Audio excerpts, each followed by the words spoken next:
Good morning and welcome to your Midweek Minute. It is your Pastor Darrell here from Washington Church of the Nazarene on the corner South Meridian National Highway in the metropolis of Washington, Indiana.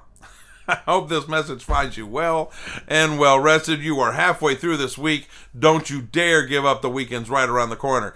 You know, I've been stressing here recently how we're not really calling our folks that watch us digitally as digital viewers or digital members or digital attendees or the digital audience. We're going to reclassify them as house churches. And I'm going to start calling them as such because throughout history of the church has multiplied through house churches.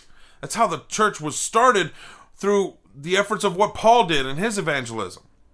We saw that in recent history of when the China had the red curtain drawn and it locked all those Christians up. We only had a couple 100,000 Christians in that massive country. When the red curtain parted, we realized we had millions.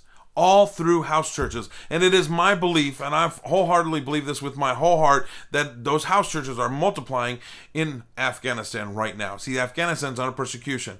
That's what we Christians do. We multiply under persecution. See, because the gospel brings hope.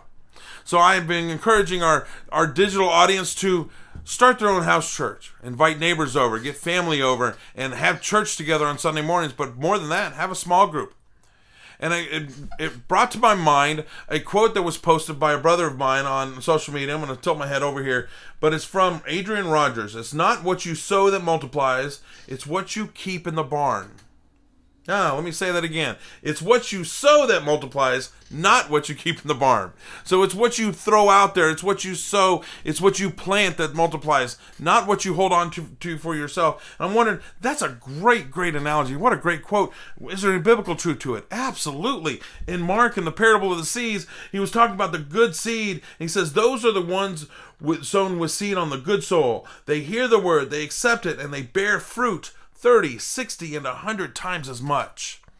See, I'm going to tell you right now, and I don't know who you are. I don't know who's watching this. I don't know where you're watching this from.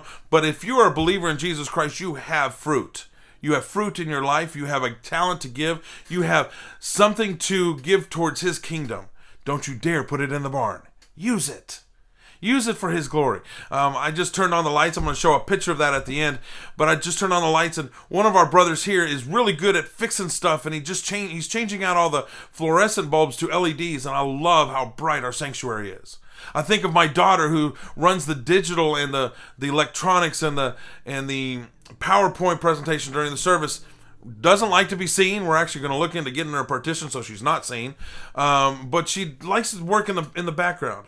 My wife loves to work in the background. They all have fruits that are multiplying 30, 60, and 100 times. What's your fruit? How are you going to multiply it? If you have any questions about your fruit, let's talk. Boy, we love to use fruit here at Washington Nazarene. Know that I love you. I'm praying for you. Until next week, have a great rest of your week.